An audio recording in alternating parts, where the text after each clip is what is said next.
Olá, olá. Porque eu sei que muita gente tem interesse em saber quais foram as experiências, né, dos nossos clientes. Essa cliente especificamente, a gente vai conversar um pouco sobre a entrevista dela para receber o green card. Foi um green card por uma relação matrimonial com um cidadão americano. Ela já entrou aqui, eu vou convidá-la. A Letícia, que a Letícia pediu para entrar aqui, vou aceitá-la.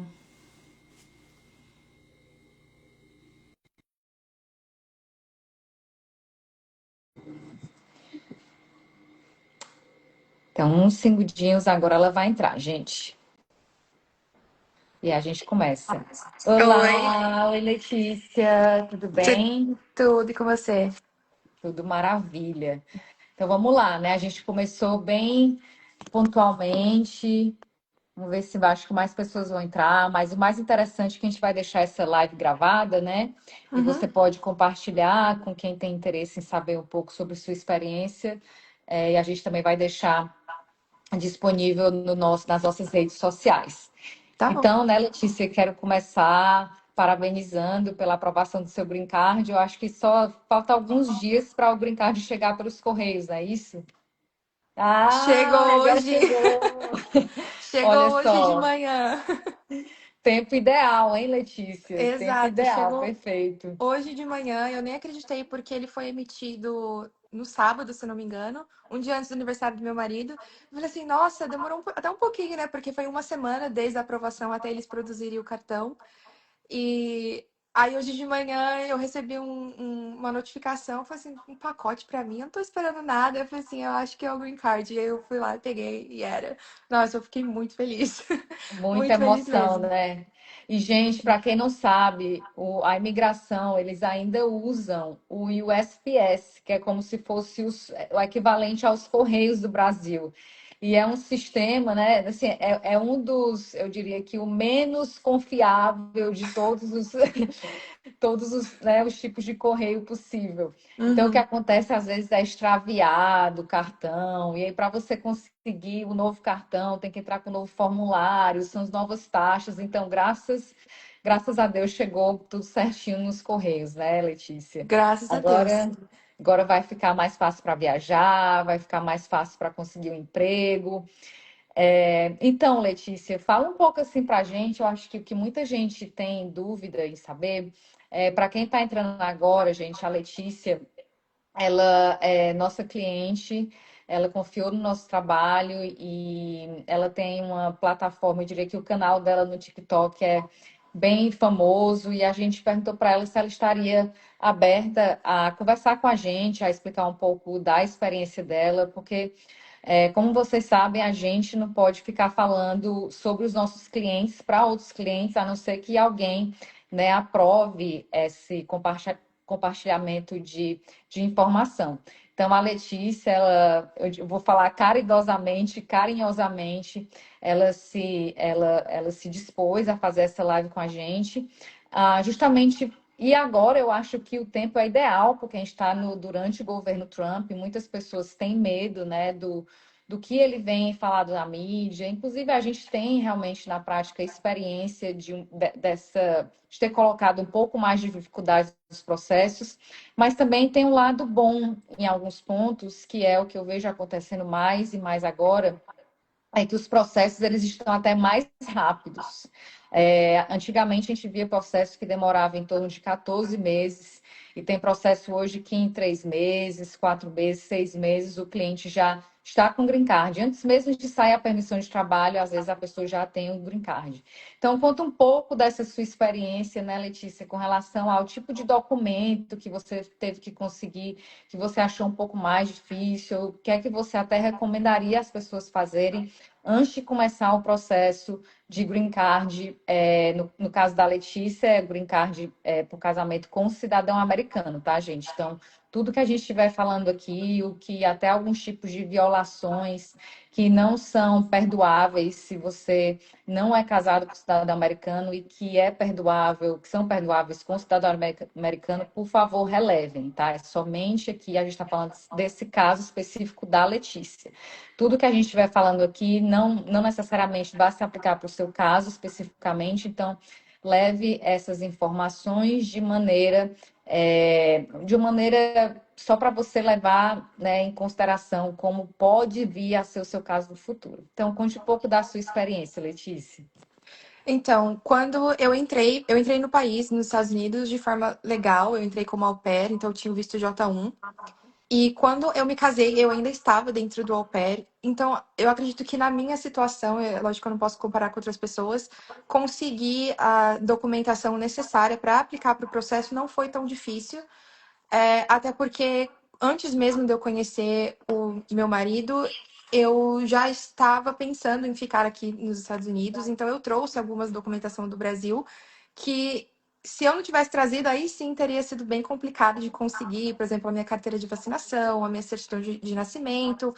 Eu trouxe tudo isso com o intuito de, no final de eu terminar meu programa de au pair, renovar meu diploma e trabalhar como fisioterapeuta aqui.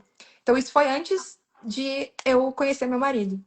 Mas durante o processo, a única dica que eu assim gostaria de ter ouvido antes, antes mesmo de eu ter casado, antes de eu casar, eu gostaria de ter começado a separar a documentação antes, porque eu acho que é lógico, acredito que o meu processo foi muita sorte esse pouco período de tempo que eu tive que esperar até eu receber o meu green card, mas a parte que mais demorou foi juntar toda a documentação. Foram Isso. fazer os arquivos de fotos e separar tudo, pegar a documentação do meu marido, porque teve que vir de outra cidade, enquanto a gente tá. Nossa, foi bem complicado. E separar tudo, organizar, dar um check em tudo para ver se não estava faltando nada. Tanto é que quando a gente mandou a documentação, a sua equipe mostrou e falou assim: olha, tá faltando isso. E eu falei assim: nossa, a gente revisou tantas vezes e mesmo assim vê que tá faltando, sabe? É muita coisa mesmo. Então, eu começaria a separar as coisas antes mesmo de casar, só para dar uma aliviada nesse processo de separação de documentos. Porque sim, né, Letícia, além da documentação, eu acho que até o formulário em si, né? Claro que aqui a gente mandou um questionário para você preencher, e claro que nesse questionário tem as mesmas perguntas que tem no formulário oficial da imigração. E esse formulário, gente, é super extenso, tá? É um formulário com várias perguntas de sim ou não. É pergunta com relação a onde você trabalhou, aonde você residiu, né? Claro, quais são. Hoje, na verdade, na época do primeiro governo Trump, naquela parte que tem no formulário que você tem que falar quais são os seus assets, né? Quais são os seus bens e quais são os seus liabilities, se você usou algum benefício do governo, etc. Antigamente tinha que enviar prova, tinha que enviar, por exemplo, extrato bancário, tinha que enviar imposto de renda. Isso, pessoal, não estou falando nem do sponsor, né? Uhum. Então, é um formulário muito longo, gente. É um formulário que já demanda um tempo da pessoa ter que sentar e passar um tempo respondendo aquele formulário, aquele questionário, né? E aí, Uhum. essa documentação, né, gente, que a Letícia falou, de básico para vocês entenderem, né? Vai ter que ter prova de que o cidadão americano é americano, né? Cópia do passaporte, a certidão de nascimento, ou certificado de naturalização, ou Consular Report of Birth Abroad. E aí tem que mostrar que a Letícia, no caso, o estrangeiro, ele nasceu naquele país específico que ele disse que nasceu. Então tem que ter o quê? Certidão de nascimento. A pessoa tem que mostrar que entrou nos Estados Unidos legalmente. E aí, claro que existe a exceção, né? Eu não vou entrar no tópico específico, mas você tem que mostrar que você entrou nos Estados Unidos legalmente. Então, cópia do passaporte, do visto, todos os documentos imigratórios e, ademais, os documentos que mostrem que vocês estavam, claro, livres para casar, né? Então, se alguém já foi casado, tem que ter a certidão de divórcio, se a pessoa é viúva, a certidão de óbito, etc. E a documentação de que vocês coabitam, né? E aí, quando eu falo a palavra coabitação, a gente tem casos de pessoas que não moravam juntos e o green card foi aprovado, mas a imigração, infelizmente, ela é muito eu falo old fashion. Então, eles procuram saber, ah, eu quero ver lá o contrato de aluguel, eu quero ver se você é dono da casa, eu quero ver conta de água, conta de luz, se você já declararam imposto de renda juntos, imposto de renda. Então, e no caso, por exemplo, eu acredito que a Letícia era que tinha casado há pouco tempo, então não tinha muito dessa documentação financeira, como eu comentei aqui. Então, casais que são novos, né, que ainda tem essa documentação extensiva financeira, é interessante, né, Letícia, usar essa documentação secundária, como fotos, cartas de amigos e familiares, etc. E é isso que a Letícia falou, que demora um tempo para você, né, organizar tudo.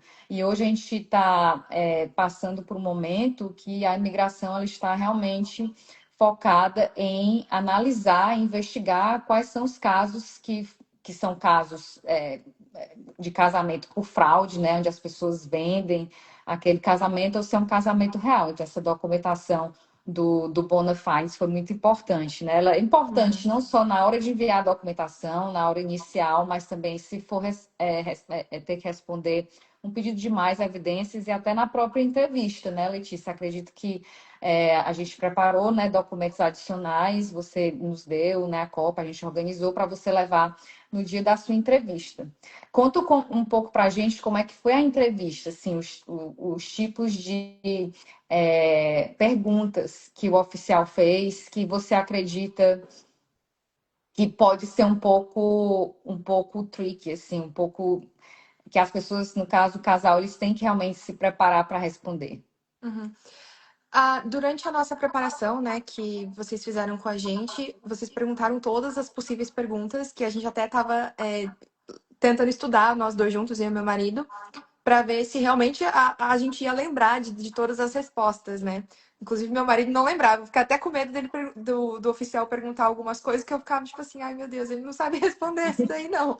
Mas na nossa entrevista, eu não sei como é que funciona, se tem um policial, um oficial designado para cada caso, mas a nossa entrevista demorou 1h30 para a gente ser chamado. Então a gente chegou lá às 10, a gente entrou às 11h40, 11h30.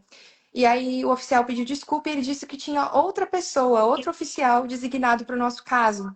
Então aí ele só falou: me contem sobre vocês, me contem sobre a sua história. E aí já me deu aquela coisa assim, eu falei, ué, mas não são perguntas específicas? Eu achei que eu estava esperando perguntas específicas. Então, quando ele me pediu, conta a história de vocês. Eu comecei contando, ele perguntava mais coisas sobre detalhes. Por exemplo, eu falei sobre o nosso primeiro encontro. Ele perguntou que a gente foi num restaurante italiano. Ele perguntou qual é o nome do restaurante. Nem eu, nem meu marido lembrávamos dessa resposta. Mas aí eu virei e falei, mas ele pediu o prato favorito dele. Aí ele virou e perguntou, e qual é o prato favorito dele? Aí eu fui lá e respondi. E ele perguntou também com qual frequência a gente se via enquanto a gente estava namorando, porque né, eu morava na casa da minha host family, e eles perguntaram se a gente morava muito longe, com qual frequência a gente se via, se eu já tinha conhecido os pais dele e se ele tinha conhecido os meus pais. E perguntou sobre planos futuros, de como casal. E foi basicamente essas as perguntas que ele fez pra gente. Só que ele bateu muito na tecla do meu exame médico, eu não entendo o porquê ainda. Ele perguntou várias vezes se eu tinha visto o médico pessoalmente ou online. E aí eu falei, eu vi pessoalmente. E aí ele perguntou, tá, mas você fez exames? Eu falei assim, sim, fiz exames. Você tomou vacina? Não, eu não tive que tomar nenhuma vacina, falaram que eu não precisava. Mas você fez raio-x? Eu falei assim, não, não fiz, não precisava, o exame de sangue voltou normal. E aí ele perguntou, tá, mas ele perguntou de novo, ele perguntou duas vezes a mesma pergunta. Você viu o médico pessoalmente ou online? Eu falei assim, pessoalmente? Mas você falou com um médico ou com uma enfermeira? Eu falei, a enfermeira colheu o sangue, aferiu minha pressão, mas a médica veio e conversou comigo, tudo normal. Aí ele falou, então tá bom, então você foi pessoalmente. E eu falei assim, sim, fui duas vezes. Fui para fazer o exame e fui para buscar o envelope. E ele falou, o envelope estava selado? Eu falei, sim, estava. Aí depois disso, ele desencanou do meu exame médico, mas ele fez várias perguntas sobre o exame. Perguntou até quando eu fiz. Eu falei assim, olha, eu não tenho certeza, mas eu sei que foi em julho, eu não lembro a data exata. Ele falou, tá aqui, dia 1º de julho. Eu falei assim, eu nunca tinha ouvido falar ninguém, nenhum oficial perguntando sobre o exame médico. Isso para mim foi até uma surpresa, Sim. porque assim, meio esquisito. Mas depois disso, ele só comentou sobre 90 dias antes do O green prazo do card green card expirar, expirar, né? isso, para Aham. tirar As as condições, né? condições. É. E ele também comentou sobre a cidadania, que depois de 3 anos eu posso aplicar para a cidadania. E também ele comentou, nas perguntas de sim ou não, eu tive que assinar um termo, porque ele estava falando sobre o meu J1 não estar sujeito àquela seção. O 212 é. Aham, Isso. isso. E aí ele falou: o seu visto não, você não está sujeito a essa sessão, então você só tem que assinar esse papel. Eu assinei lá eletronicamente, mas foi só isso. Foram pouquíssimas perguntas, mas sobre assim detalhes enquanto a gente estava contando sobre a nossa história mesmo. Interessante. Sabe por que que eu acho? E até um ponto muito válido para o momento, Letícia, porque o governo ele está agora fazendo auditoria em todas as clínicas que são Uhum. aprovadas pelo governo para fazer exame médico. Então, eu acredito que esse ponto de perguntar se foi uma consulta presencial, se não foi online, se você viu o médico, se o exame estava selado, quando você fez o exame, justamente porque eu acredito que exista a venda de exame médico falso, entendeu? Então, Entendi. por isso que eles estão agora fazendo, o governo está fazendo um mutirão para investigar todos os cirurgiões, que chama cirurgião, né? Todos os cirurgiões que são aprovados pelo governo americano para fazer o exame médico. Então, isso é muito interessante, até para quem for fazer entrevistas futuras, gente, ficar de olho nisso, e é algo que a gente também no escritório vai implementar como, olha, você tem que saber quando é que você fez o exame médico, até saber qual o nome do médico, porque isso pode, porventura, ser perguntado. E também o que eu tenho visto, Letícia, esse teu relato de ter sido um outro oficial que não estava revisando o teu caso, que foi fazer a entrevista. Eu já fui acompanhei clientes que quando a gente chegou no escritório, o oficial falou: eu não tive tempo de revisar o seu caso. E aí é basicamente, olha, e o que eu tenho visto muito, eu não sei se o oficial ele te deu alguma resposta na hora ou falou algo com relação a eu vou investigar e depois eu te passo a decisão final, mas uma grande diferença que a gente tem visto agora do governo Trump é esse ponto específico do não dar mais resposta na hora. Eles estão realmente levando alguns dias para tomar uma decisão final.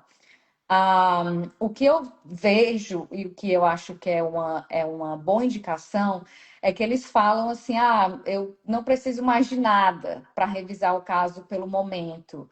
Ou se eu precisar de algo adicional, eu mando para você uma carta pedindo mais documentos, né? Uhum. Eu acho que para todo mundo saber um pouco, antigamente a gente tinha muita decisão que era tomada assim na hora. Falou assim: eu vou aprovar o seu caso agora. E nesse governo a gente tem visto essa diferença. E Letícia, lá no escritório, tem muita gente, né, que entra e sai o tempo todo. Você chegou a ver algum casal que estava sendo separado para a entrevista? Você viu algo que considerou que não foi normal para outras pessoas? Não para você que vocês foram entrevistados juntos, né? Mas você Isso. viu algo fora da normalidade? Fora da normalidade, não. Eu só vi que tinha muita gente para eles. Não sei se eles marcam tudo no mesmo horário, mas eram muitas situações diferentes, porque você via famílias completas, com crianças, os pais juntos. Eu via casais também. Então, pessoas sozinhas indo fazer a entrevista. Então, foi assim bem diferente. Eu não vi ninguém ser separado, ninguém teve que parar. O oficial não parou, não dividiu nenhuma pessoa, nenhum casal. Eu não vi nada disso.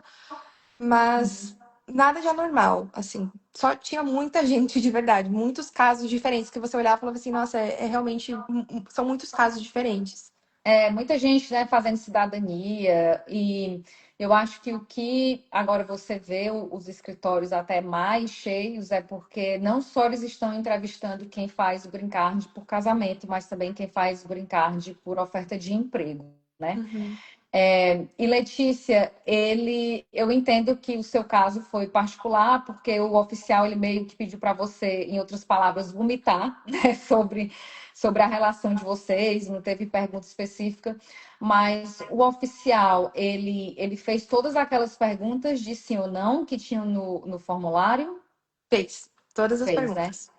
Então, gente, essas perguntas, elas são horrendas, tá? Assim, perguntam, por exemplo, se você já matou alguém, se você já sequestrou alguém, se você já se prostituiu, se você já participou de algum tipo de grupo terrorista, grupo comunista, etc.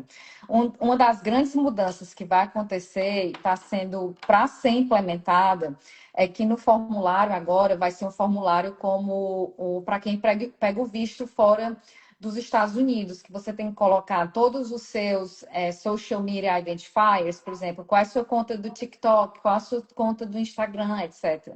Então, agora eles vão colocar isso também no formulário do Green Card, porque hoje o que a gente tem visto é pessoas que, com algum tipo de opinião política, né, contra o governo, essas pessoas estão sendo investigadas, né, até o ponto de, claro, potencialmente o visto não ser aprovado. Uma outra pergunta que eu queria fazer, Letícia, eu acho que também muita gente tem dúvida, né? O oficial fez muita pergunta para o seu esposo? Não foi muita pergunta. Ele só, a única pergunta diretamente que ele fez pro meu marido foi: você conheceu os pais dela? E aí ele explicou, né, toda a situação que ele conheceu a minha mãe e que ele conversou com o meu pai, para pedir a minha mãe em casamento, de forma remota, né, de forma online. E aí ele falou: ah, mas ele conversa, ele sabe falar inglês? Ele perguntou pro meu marido, o seu sogro sabe falar inglês? Aí a gente explicou a situação, mas foi assim, bem nada muito diretamente a ele. E todas as perguntas que ele fazia, ele falava: qualquer um de vocês pode responder. Não foi nada assim diretamente. Ele perguntou sobre o trabalho do meu marido, né? Porque recentemente a gente se mudou de San Antônio para Dallas, mas Uhum. nada muito assim Não entrou diferente. mais. Você acha que ele fez mais perguntas para você, né? É, Né? Interessante. É porque você foi fazer em Dallas, né? A entrevista, isso. não é isso? Eu diria que os escritórios aqui do Texas, eles são bem. Eu diria tanto os oficiais, eu acho que são oficiais bem preparados, que já viram assim de quase um tudo, que já provavelmente. Eu não sei se essa pessoa que entrevistou você era jovem, era velha, era middle age, Middle mas age. middle age, né? Geralmente eles já estão trabalhando na imigração por um bom tempo e já trabalharam com presidentes, né, distintos. E é muito Uhum. interessante que você não vê nenhum deles gritantemente falando se é contra ou a favor da posição do presidente atual. Mas você sente quando a pessoa ela é mais para o lado liberal ou para o lado mais conservador. Aqui no Texas, né, eu falei, eles são muito. Todos os escritórios, eu diria, Houston, San Antonio, Dallas e Austin, todos eles são bem preparados, eu diria. Uhum. E quando você vai para a entrevista, eles já sabem qual é o casal que provavelmente tem ou não algo a esconder, né? E hoje eles estão fazendo parceria com muitas empresas que fornecem serviço de inteligência artificial. E esse serviço de inteligência artificial já fazem todo o background check, todo o screening das pessoas com, por exemplo, se você tem um homônimo, se você já usou data de nascimento diferente, se você já usou algum documento diferente, agora como tem um contrato, né, entre imigração e a fazenda americana, se você já declarou imposto de renda, etc. Então, assim, o próprio sistema que eles usam já tem alguma indicação se é um casal, se é um casamento potencialmente falso ou não. Uhum. E o que é interessante, né, Letícia, que eu tenho falado muito agora, é que antigamente as pessoas faziam um processo de green card por casamento falso e passavam pelo processo de cidadania e nada era, eu diria que nada era identificado ou encontrado. E agora, não só o que você faz hoje no processo de green card, ele vai parar naquele momento, mas quando você chegar lá no processo de cidadania, chegar no processo de remoção das condições, o oficial ele não vai só revisar daquele último processo migratório para o atual, ele vai revisar realmente toda, né, toda a cadeia, seu histórico migratório desde o começo. Então, o que eu falo muito para as pessoas tem que ter cuidado no que vocês respondem no formulário de aplicação para um visto de turista, formulário de aplicação para um visto J1, porque muitas vezes eu acho que as pessoas não têm conhecimento, principalmente quem está no Brasil, que a gente tem aquela percepção de que um despachante, ou então aquela agência de turismo vai fazer o processo de visto para a gente. Não estou falando especificamente agora aqui do visto de turista. Uhum. Mas os consulados no Brasil, eles já estão meio que treinados a entender quais são as agências que emitem documento falso e até preenchem aplicações falsas para as pessoas conseguirem aquele visto de turista, né? Normalmente é aquela narrativa de vir para a Disney. E eu já tive, né, relatos de clientes que eu fui para tirar o visto, eles fizeram um extrato bancário errado, que nunca vi, mas eles disseram que eu tinha que fazer esse extrato bancário, senão meu visto não era aprovado. E aí, quando chegou na fase do processo do Green Card, a pessoa sendo entrevistada, aquilo foi trazido à tona, né? Uhum. Então, essa questão, né, Letícia, eu queria que você falasse até da representação jurídica, né? Por que que você resolveu contratar um escritório para fazer um processo? Porque eu diria que existe, no teu caso, é super, eu diria, straightforward, né? Casamento verdadeiro, cada um casado só uma vez, não existem muitos obstáculos, não existe nada que seja gritante, no caso de vocês, de não ser um caso straightforward. Por que que você sentiu a necessidade de contratar um escritório para te ajudar? Por questão de segurança mesmo, de me sentir segura, tanto eu quanto meu marido, porque quando a gente fechou, né, o contrato, quando a gente casou, isso foi em junho, assim, cada dia que você abria as redes sociais, você via alguém sendo preso pelo ICE. E aquilo ali abalou muito a gente, deixou a gente muito inseguro. E eu até falei pro meu marido, vamos ver, vamos pesquisar, vamos ver quanto que vai ser, porque, né, o processo todo do Green Card é um processo caro. E ele falou, não, a gente vai fazer com advogado, nós vamos procurar advogado, porque eu não quero que nada aconteça, desse jeito você vai ter uma segurança, vai ter alguém para te representar legalmente, porque só advogado pode fazer isso. E também para não ter erros, para não atrasar mais um processo, para não ter que ser pedido mais pedidos de evidências, que isso atrasa também. E também toda essa questão de formulários da imigração está mudando constantemente. Eu lembro que quando eu fui fazer o meu exame médico, a equipe me mandou falar, olha, tenha certeza que o médico tá com o novo formulário, porque eles atualizaram. Eu falei assim, meu Deus. Então, é bem complicado, mas foi a questão da segurança mesmo, porque eu não queria que nada de errado, nada saísse de errado.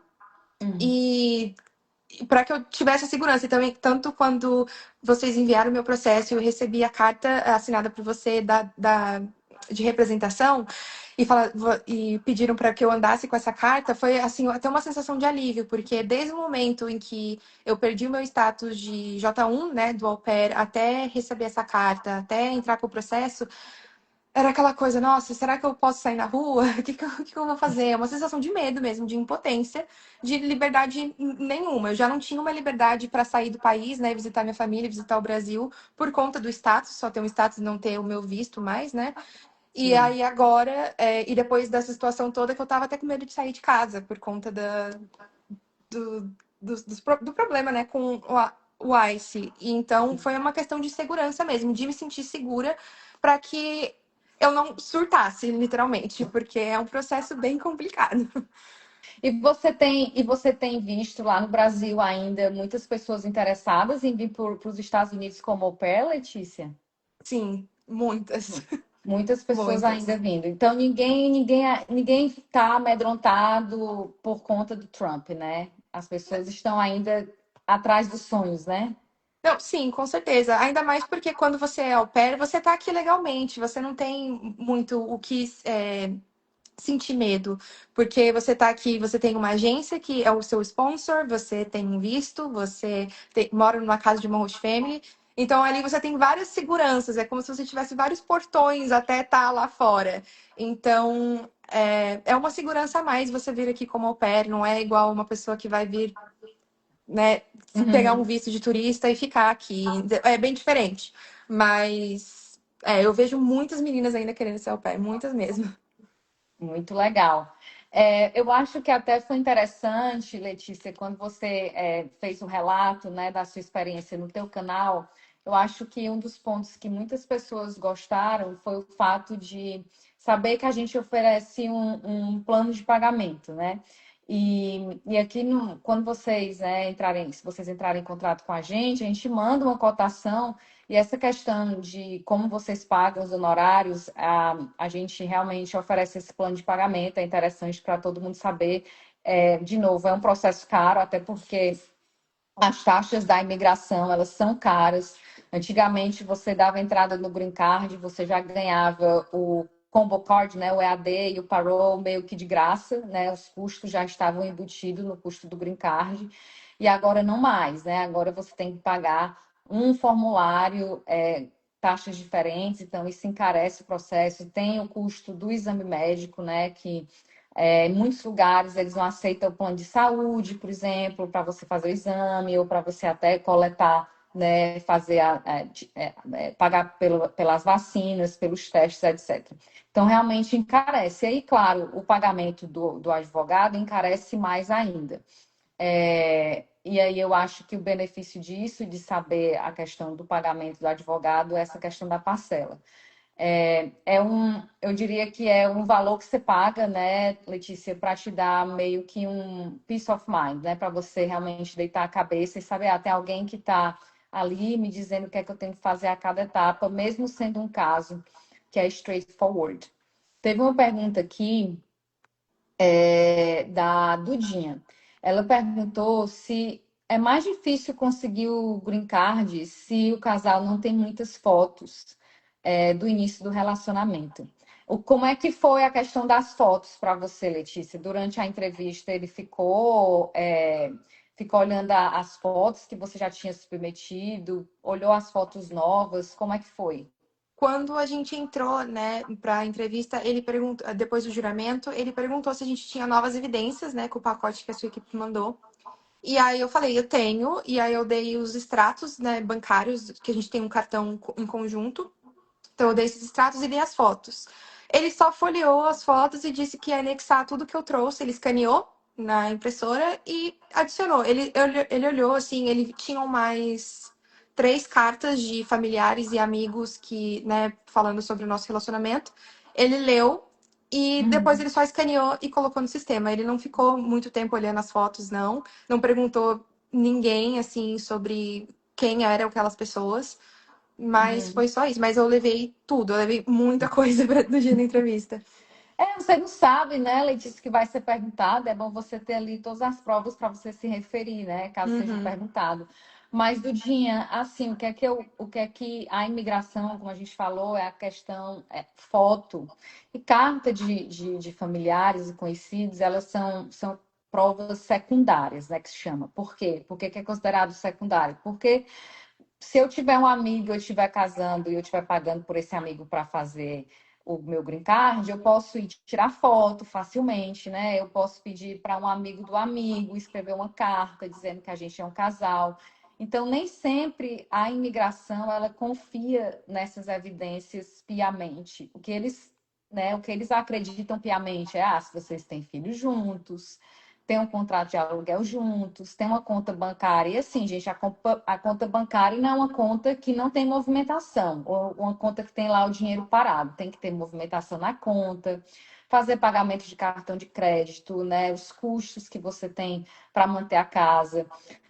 A imigração ela não é tão boba quanto a gente pensa. Assim, mesmo que seja evidência que é recente, né, gente, essas evidências elas são super válidas. O que eu até recomendo, que eu vou começar a fazer, o que eu não tinha tanto costume de fazer,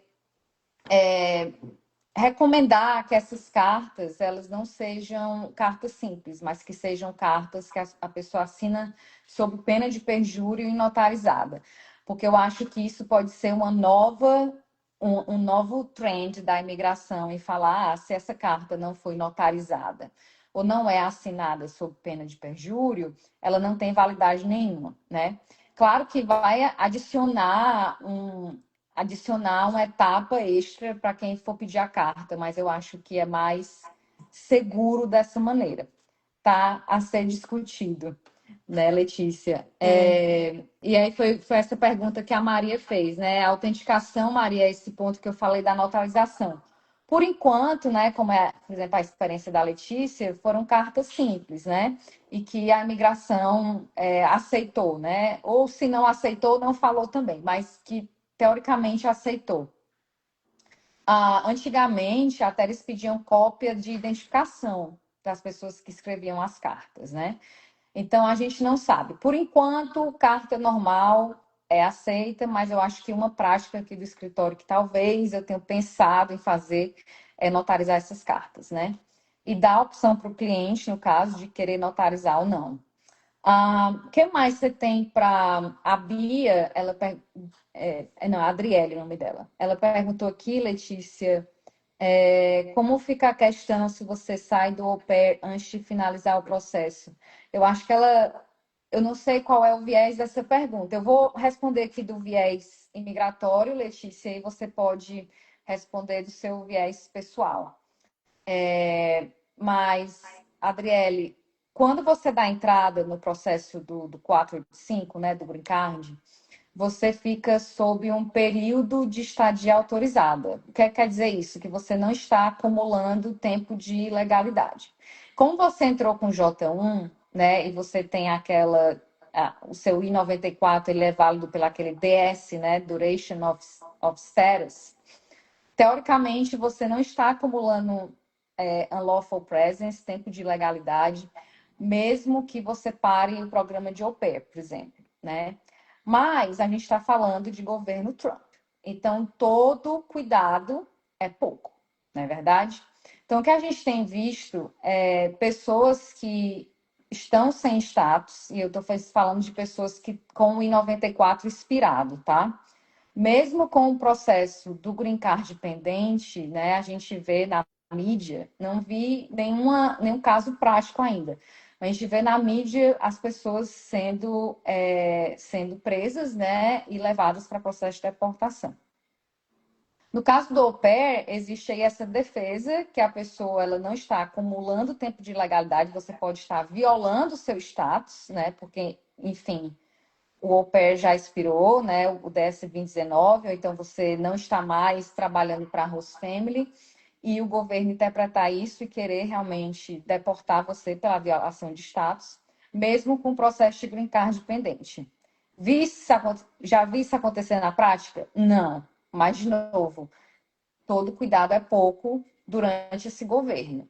Então, assim, já ter o processo de green card de andamento já é muito positivo, claro, né? Você já tem uma proteção adicional com relação a você ter um documento da imigração, que seu processo está pendente.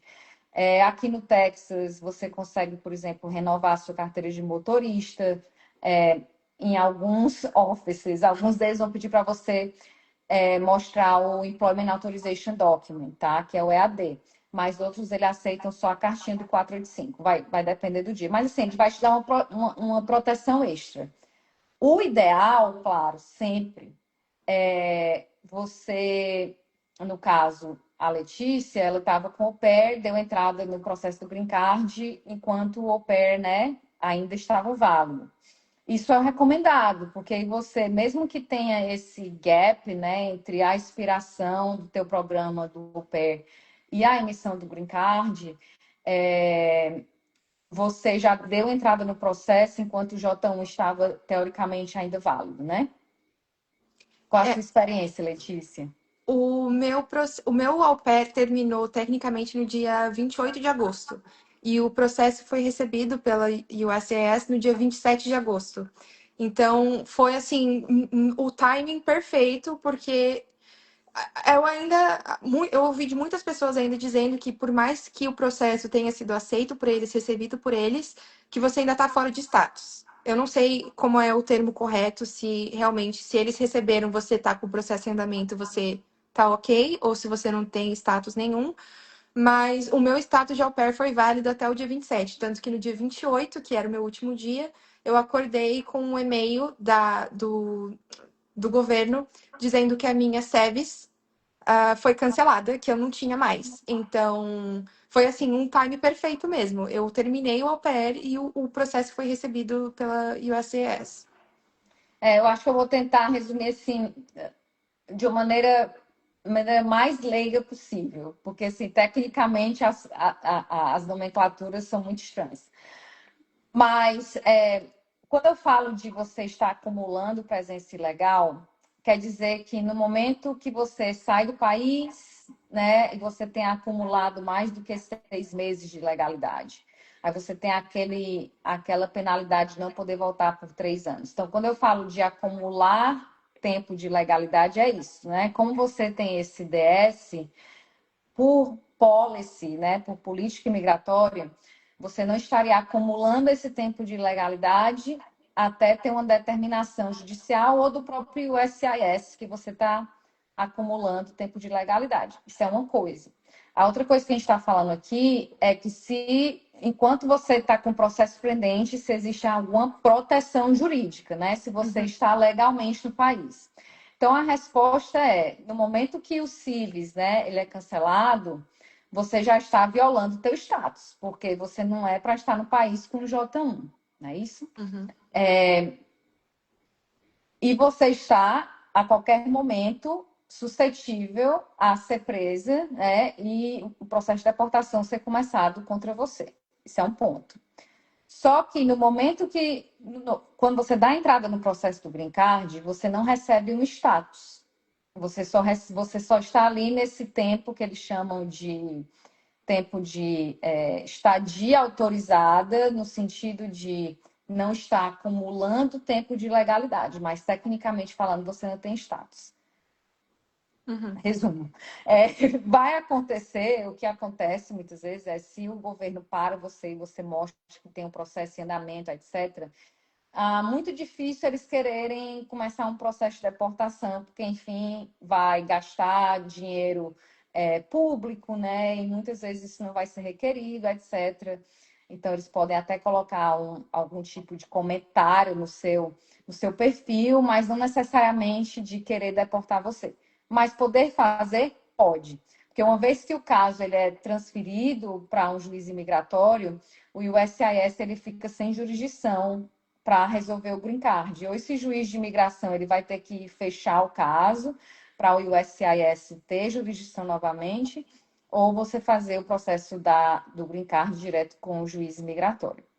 Mas sempre bom dar entrada no green card hoje, enquanto você tem status ainda. Sempre é a melhor opção, mas a gente sabe que muitas vezes isso não é o que acontece no dia a dia, né? Muitas pessoas já estão aqui há muito tempo sem status, ou então pessoas que estão aqui, a maioria, eu diria, com o F1 e estão trabalhando ilegalmente e, né, já está violando status de qualquer maneira em casa. Então, assim, eu acho que é sempre bom, né, Letícia, as pessoas, antes de se expor ao governo, muito bem sabendo que o governo está dessa maneira agora, fazer uma investigação do que aconteceu na vida dessa pessoa e tomar uma decisão, entender quais são os riscos, né, antes de entrar com o processo. Deixa eu ver aqui se tem mais. Gente, tem mais alguém com perguntas? Eu acho que tem uma pergunta aqui da Le Evico. Posso casar nos Estados Unidos durante o meu F1 e aplicar para o processo do Brasil? Pois quero voltar para o casamento do meu irmão e estou aqui pelo status apenas, sem um visto. Pode sim. Você pode casar nos Estados Unidos e fazer o processo do Green Card no Brasil, tá? Agora, no Brasil, existem alguns pontos de cuidado, porque é muito mais fácil um oficial consular determinar que você cometeu fraude, por exemplo, por ter trabalhado ilegal, ou por ter preenchido algo erroneamente, por exemplo, vamos dizer que você fez uma mudança de status para o F1, né? Que parece que seja o caso. E quando você fez a aplicação, você trabalhava ilegal. E aí você coloca no formulário que você não trabalha e que não violou o seu status. Lá, quando chega no consulado, o oficial consular pode dizer que você cometeu fraude. E aí você precisa de um perdão. Aí você vai ter que pedir o perdão antes de tirar o visto. Aí você está lá no Brasil, aí não sei se seu esposo vai estar com você ou não, e aí vai demorar mais um tempo até que você possa ter o visto aprovado. Então, assim, a única coisa que eu fico um pouco receosa é que no consulado a incerteza é bem maior do que fazendo aqui pelo USCIS. Letícia, você tem suas considerações finais? Eu tenho que agradecer você e a sua equipe pelo excelente trabalho que vocês fizeram para mim e para o meu marido, para minha família. E eu só tenho a agradecer mesmo, porque foi um processo, não vou dizer longo, porque eu não posso falar isso, mas foi um processo estressante, porque é o que o processo é estressante, mas ter uma representação legal, e inclusive do escritório de vocês, foi incrível, foi muito bom e realmente tirou assim um peso gigantesco das minhas costas. E foi muito bom. Ai, obrigada por ter escolhido a gente. A gente sabe que tem muitas opções boas no mercado e muito obrigada pela confiança. Vamos lá, daqui a 1 ano e 9 meses, 1 ano e meio, a gente vai começar a mandar e-mail para você, Letícia. Está na hora de fazer aquele processo para remover as condições do Green Card. E, se Deus quiser, você vai continuar casada. E a gente também vai ter Amém. que falar na cidadania. Mas, gente, assim, no final de tudo, uma vez que você tem um Green Card, agora a Letícia está livre para viajar, ela está livre para trabalhar para quem ela quiser. O Green Card, eu sei que muita gente pensa nos Estados Unidos como algo impossível, né? Eu mesma, quando morava no Brasil antes de vir para cá, já estou aqui há. Não vou perguntar a minha idade, mas já estou aqui há 19 anos, Letícia. Mas quando eu vim, né, a gente tinha aquela concepção dos Estados Unidos como um país impossível, né? O país capitalista, que a parte migratória é muito difícil. Infelizmente, está ficando mesmo mais difícil. É um governo que é mais protecionista, mas as opções ainda existem e a opção melhor de todas é através de um casamento com um cidadão americano. Desde que seja por amor, né, Letícia? É, com certeza. Agora, depois dessa espera, né, que eu tava do meu green card para eu começar o processo de revalidação do meu diploma, que agora é mais um processo que vou iniciar aí até aí depois o próximo vai ser a retirada das condições, a cidadania e por aí vai. Acho que até uma pergunta interessante. Uhum. Porque eu sei, por exemplo, quem quer entrar na residência médica aqui, se você não tem um green card, é quase impossível você ir para algum hospital que, por exemplo, que dê para você um visto de trabalho, que é o H1B. Geralmente eles dão um visto J1, que você depois tem uma condição de voltar 2 anos para o país, que o au pair não tem, né? Uhum. Ou então você trabalhar em condições não tão apropriadas através de uma assinatura de um contrato, um contrato de prestação de serviço. Na fisioterapia, existe algum benefício de você voltar a fazer faculdade, ou então você ter que fazer os créditos extras, ou então você ter que fazer a prova da licença? Tem alguma vantagem ter o Green Card? Tem, porque eu vou ter que voltar a fazer os créditos, e para quem é um residente, querendo ou não, vai sair mais barato. Porque se você é um estudante internacional, você tem um valor, um preço, né, para a se pagar. E se você tem o Green Card, você tem um desconto como se fosse de residente. Você não é um cidadão americano, mas você é um residente permanente. Então você tem Uhum. esse desconto. E agora, nesse processo que eu vou iniciar, né, aqui nos Estados Unidos, a minha faculdade no Brasil é um bacharel, mas aqui nos Estados Unidos, para você ser fisioterapeuta, isso é um doutorado. Então, eu tenho todos esses créditos que eu tenho que fazer, então vai um dinheiro aí para poder fazer essa revalidação, porque ainda mais aqui no Texas, ele tem umas especificações bem diferentes de outros estados aqui dos Estados Unidos. Isso é até engraçado falar que aqui você precisa de escolher um estado para você atuar, para você tirar sua licença, porque no Brasil eu posso atuar em qualquer estado, eu só preciso mudar a minha licença, mas não, se eu quiser fazer no Texas é de um processo, se eu quiser fazer no Colorado é outro processo, então isso é bem diferente para mim. Mas eu sei que eu vou ficar aqui no Texas, então o Green Card agora vai realmente deslanchar toda a minha vida aqui. É interessante, né, Letícia? Porque eu já fiz algumas lives e respondo perguntas de advogados, né, que querem vir para os Estados Unidos. E é interessante eu fazer essa distinção de estados, a distinção até, gente, não é nem você ter só a licença, é como você pode ter a licença. E eu acho que também medicina, odonto, veterinária, todos são meio que parecidos. Então, por exemplo, na Califórnia, você pode fazer a prova do bar, que é a licença do advogado, sem você ter ido para a faculdade de direito. Você pode, eu falo sempre da Kim Kardashian. Uhum. Você pode, por exemplo, Você trabalha como estagiário por 3 anos seguidos em um escritório. E aí, a cada ano, aquele escritório, você tem que trabalhar em casos de áreas distintas. E aí, você faz uma mini prova. Eles chamam de baby bar. Você faz uma baby prova todo ano.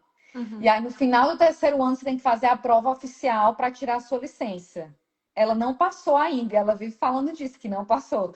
Mas, assim, é interessante, porque você Uhum. pode fazer uma prova sem ter o diploma de direito. Por Uhum. exemplo, em Louisiana, né, que era um estado, província francesa, né, que foi vendida para os Estados Unidos, se você se formou num país de direito civil, como o Brasil, você pode fazer a prova do bar lá mais fácil, entendeu? Entendi. E acho que fisioterapia é a mesma coisa. Eu acho que odonto, a minha cunhada, ela teve que voltar para a faculdade de odonto aqui por 2 anos, para depois fazer a prova da licença aqui do Texas. Mas tem estado que você pode só fazer como se fosse um mestrado de 1 ano Uhum. e depois você pode tirar a licença. E aí, gente, o interessante também para vocês saberem é que uma vez que você tem uma licença de um estado, muitos estados têm acordo, né, de reciprocidade com outros estados, então você conseguir uma licença de outro estado pode ser facilitado. E tem outros estados que não, que você vai ter que fazer uma prova, vai ter que talvez pegar cartas de recomendação, etc. Mas eu digo que para as profissões, quem quer se profissionalizar em uma profissão que precisa de licença, você ter o green card é um grande divisor de águas. Até também para você conseguir emprego, né, Letícia? Isso. Porque já pensou um hospital te contratar como fisioterapeuta, gastar todo o dinheiro com treinamento, etc., e ainda ter que gastar com o patrocínio do visto, ou então você sai, né? Não pode mais ficar aqui no país. Uhum. Então, o green card ainda é muito importante para algumas profissões. Com Então vai certeza. dar tudo certo, você vai ser nossa Amém. fisioterapeuta e vai ter muito sucesso e é uma profissão muito linda. Obrigada. Foi Tchau, muito bom gente. conversar com vocês. Tchau. Obrigada por tudo. Tchau, tchau.